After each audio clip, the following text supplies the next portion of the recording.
I'm Rebecca with 1C, and when I heard the story I'm about to tell you, I thought there was no way it could be true. Friday, May 24th, 2019, a notice went out. Special legislative session, mandatory, today.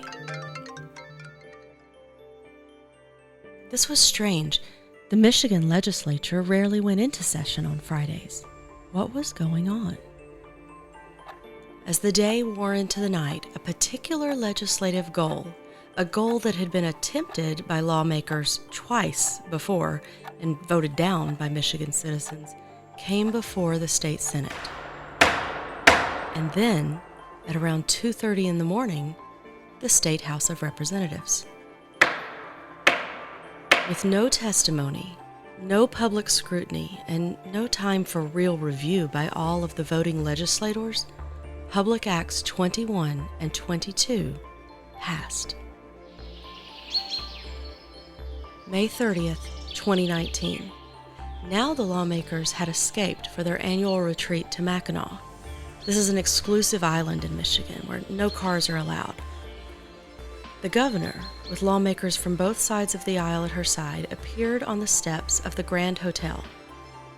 With cameras rolling, she sat down and she signed PA 21 and 22 into law.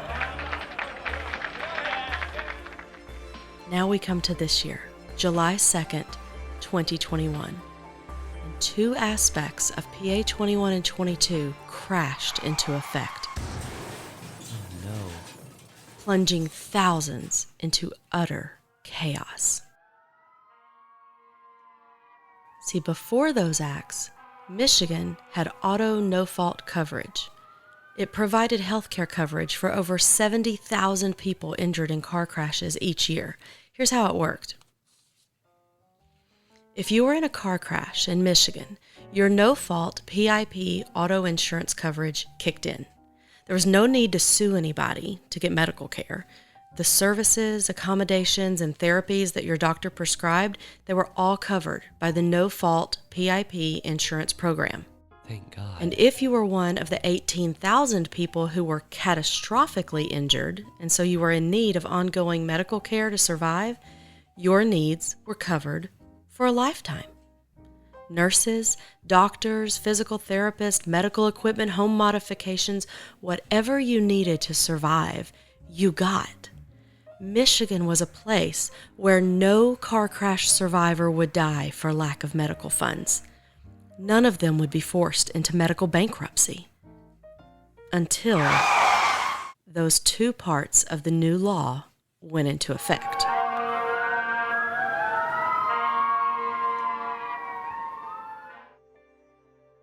And just like that, coverage was wrecked.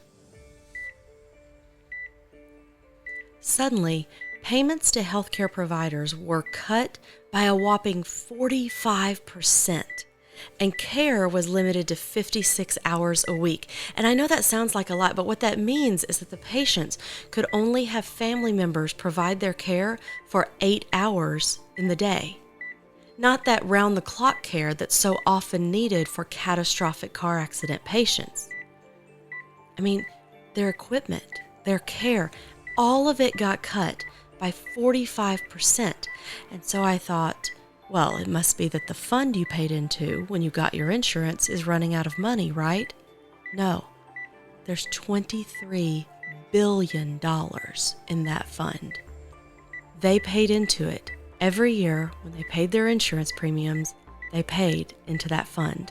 And it wasn't a lot. It's around $220 a year.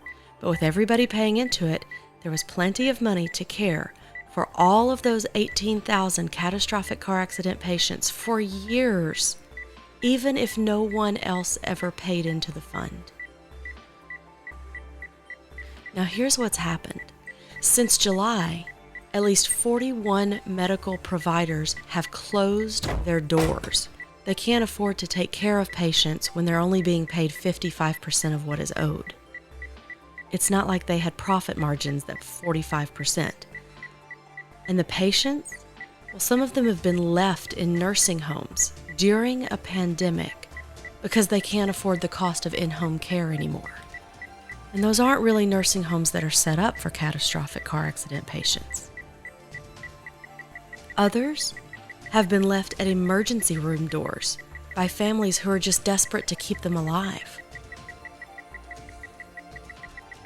And 5 of them have died.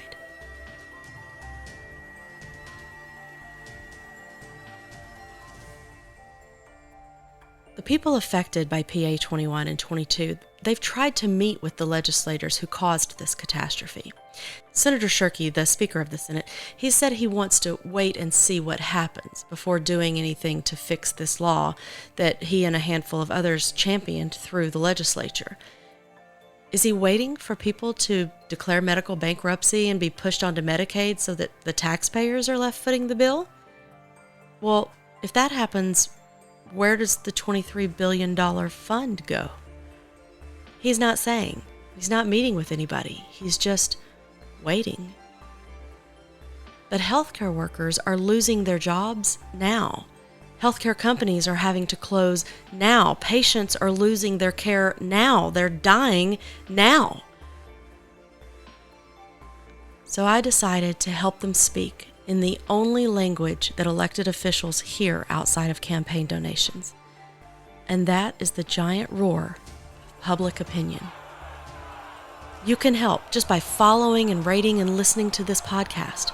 See, the more people who do that, the more those legislators see that the silent crash they caused is becoming a roar that they cannot ignore. I'll bring you the stories. All they need you to do is listen. Follow and subscribe to Silent Crash, the quiet unraveling of Michigan's auto no-fault and the destruction of lives, wherever you listen to podcasts. Visit silentcrash.net for more information. Silent Crash is a production of the 1C Story Network.